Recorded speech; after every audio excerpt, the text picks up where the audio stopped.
Hi, this is my favorite brand, Graf von Faber Castell, and I like the wonderful pencils that I use exclusively for several years. So to sharpen them, I bought the Graf Faber Castell Sharpener, and this is my second one. The first one I gave as a gift to my sister. So this is the sharpener. I got it from Cult Pens, and they shipped it to Canada. And for a few months, it worked really wonderfully. But now, when I want to sharpen my pencil, it just doesn't do anything. It just does this.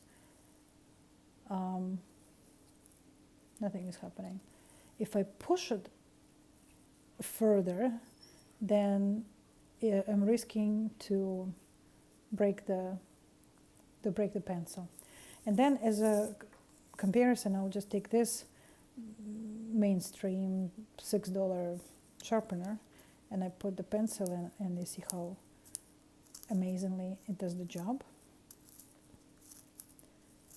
Okay, and here's my pencil, and unfortunately this one just was crushing the pencil, and I can say that I broke quite a few of them by now, which I'm not happy because I spent good money on these wonderful pencils. And therefore I'd like Faber-Castell to take a look at the product, like what is really wrong. I replaced the blade that was sent to me by our local representative in Canada, but it still does what it does. Thank you.